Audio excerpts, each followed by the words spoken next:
Tak ahoj, vítajte na kanáli For Work and Fun a v dnešnom videu sa pozrieme na synergickú zváračku značky Dekapower, takže poďme na to, vyskúšame a poriadne ju otestujeme.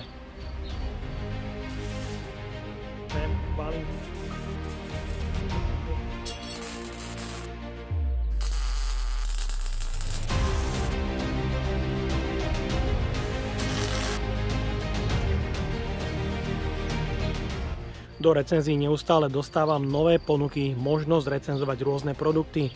Dnešná ponuka prišla priamo z Amazonu, možnosť recenzovať zvárací invertor značky Dekapower Xtramig, ktorý zvára v trojkombinácii obalovanou elektródou Migmagu a taktiež TIGom. Jej cena sa pohybuje niekde okolo 400 €, takže poďme na to, odbalíme si ju.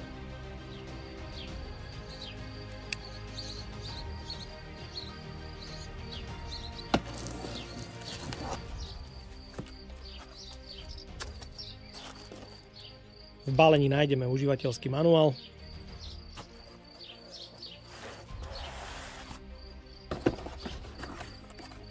V balení nájdeme sadu káblov pre zváranie obalovanou elektródou so štekrami 3550. Sú to hliníkové káble s pomedeným vláknom s prierezom 1x25 mm ich dĺžka, 190 cm, kliešte pre uzemnenie plechové a kliešte pre držanie obalenej elektródy do 200 A. Ďalej je v balení kladívko a kefa pre oklepávanie strúsky v jednom, držiak pre štít na ochranu zraku, samotný štít na ochranu zraku,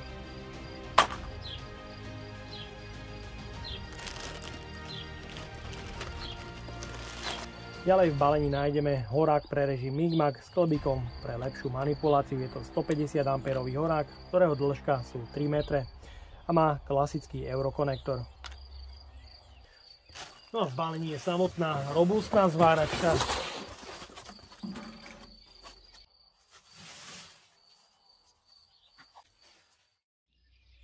Zváračka Xtramig 200 Syn pôsobí naozaj veľmi robustným dojmom, jej hmotnosť je niekde okolo 13 kg a dizajnovo je spracovaná naozaj veľmi pekne. Práve dizajn ma presvedčil o tom, že chcem recenzovať aj práve túto zváračku, pretože nie všetko, čo objednáte zo zahraničných stránok, je výzorovo totožné, ako si to objednáte. A ďalej, nie všetko, čo vyzerá dobre, je naozaj dobre, takže si ju poriadne otestujeme a zváračka je určená pre zváranie v metóde Migmag v synergických režimoch pre rôzne materiály, či už oceľ, nerez alebo hliník s prídavným materiálom od 0,6 až do 1,2 mm. Nemá problém zvárať s trubičkovým drôtom, obalovanou elektródou a taktiež v režime TIG.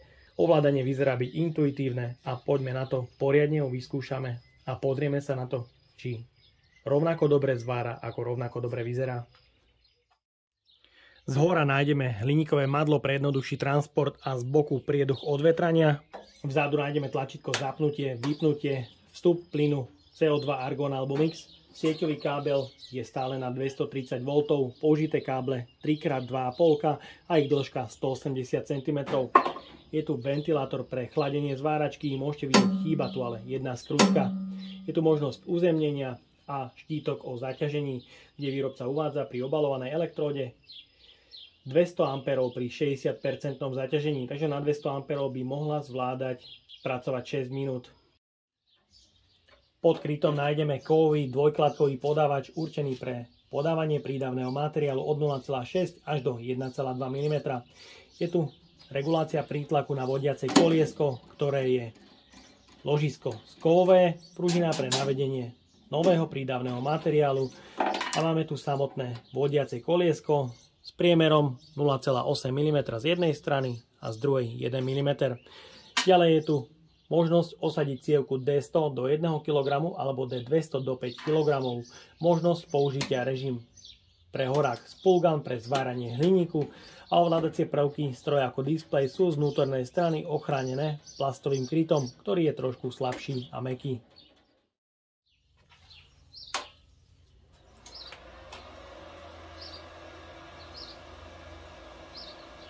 Po zapnutí nábehne software pre ovládanie zváracích metód a hlučnosť zváračky je veľmi priateľná do 70 dB.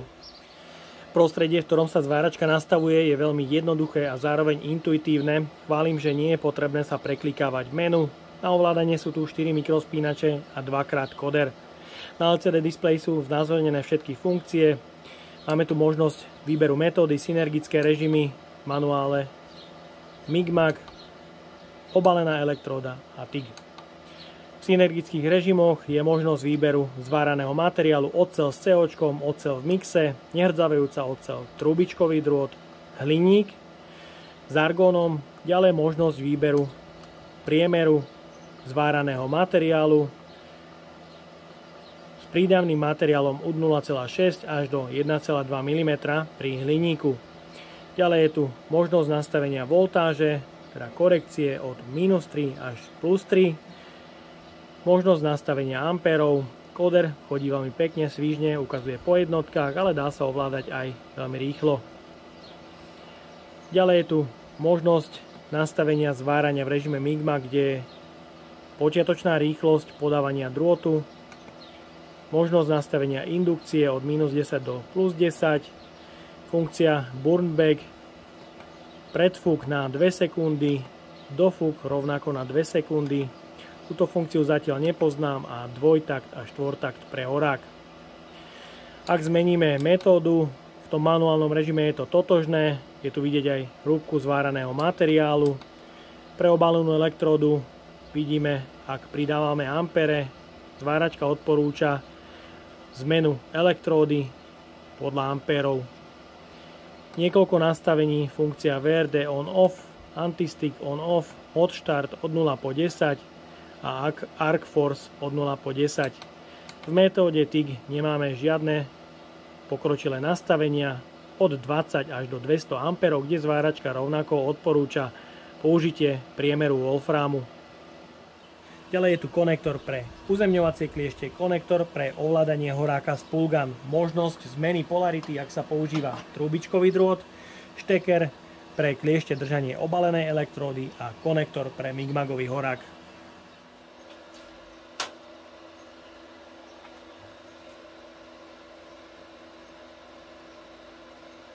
Chladenie zváračky má dobeh po vypnutí zhruba niekde okolo 7 sekúnd.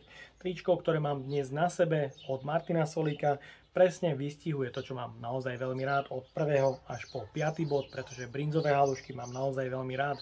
Odkaz na toto tričko nájdete dole v popise pod videom. Pre odskúšanie zváračky som si pripravil rôzny spotrebný materiál a taktiež materiál pre zváranie cez oceľ, nerez a aj hliník. Začíname zváraním metódou obalenou elektródou od priemeru elektródy 2 mm až po 3,2 mm a rovnako vyskúšame zvárať aj nehrdzavejúcu oceľ.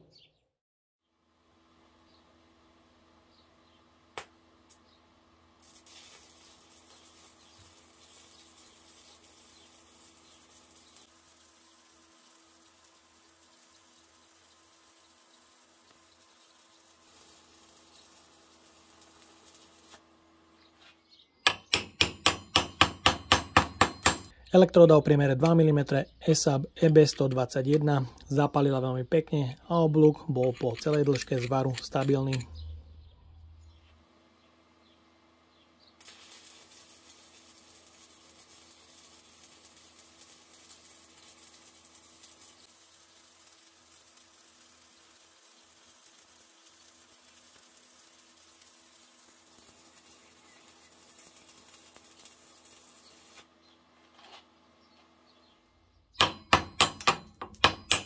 Elektróda o priemere 2,5 mm na 85 A zapálila oblúk veľmi pekne a po celej dĺžke bol oblúk stabilný.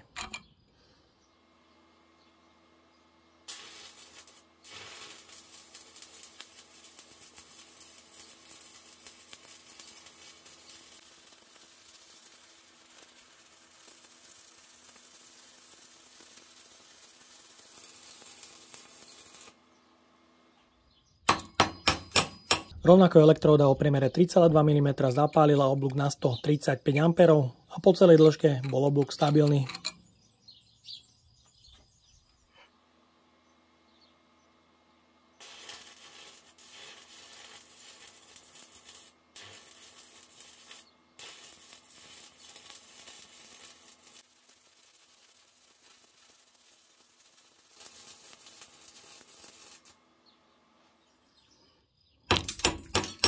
Aj elektróda o priemere 4 mm zapálila veľmi pekne a oblúk bol stabilný po celej dĺžke zvaru.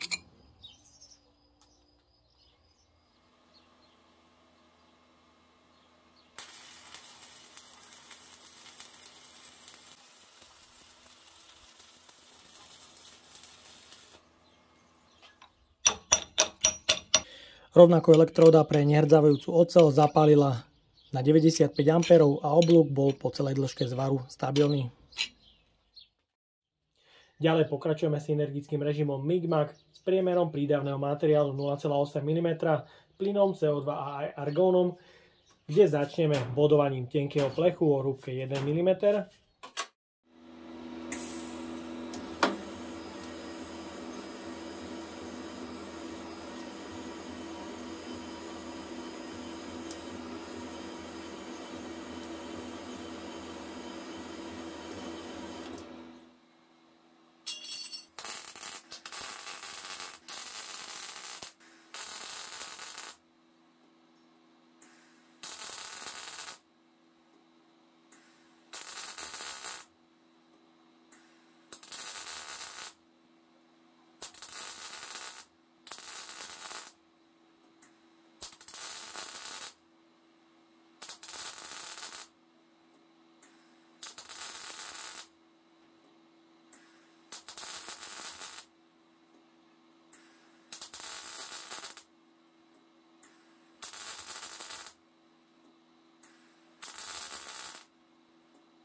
Pokračujeme kútovým zvarom na hrúbke materiálu 2 mm.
Ďalší kútový zvar na hrúbke materiálu 5 mm.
No a pre extrémny test tu mám hrúbku materiálu 10 mm.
No a ďalej v režime MIG budeme zvárať aj hliník.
Tak a máme tu záver. Odskúšal som zváračku, ktorá je bežne dostupná na Amazone, AliExpresse a rôznych iných webshopoch.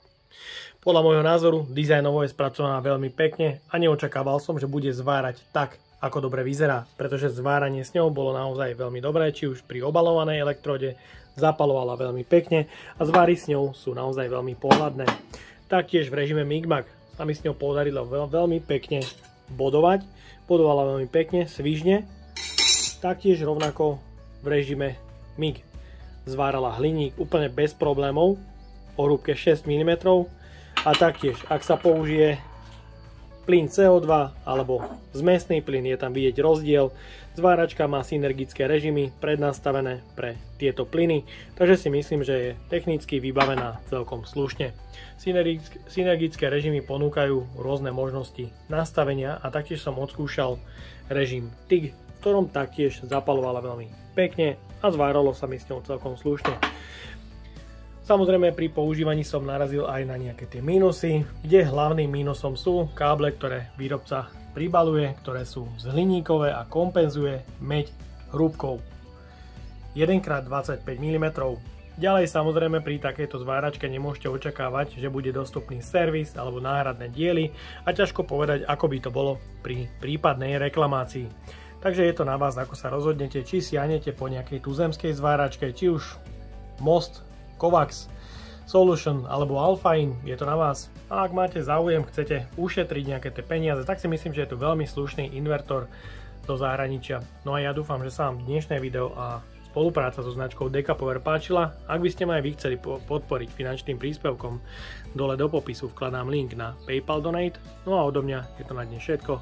A ak sa vám toto video páčilo, daj like, potvrď odber a zvonček, aby ti už neušlo ďalšie video. Ahoj.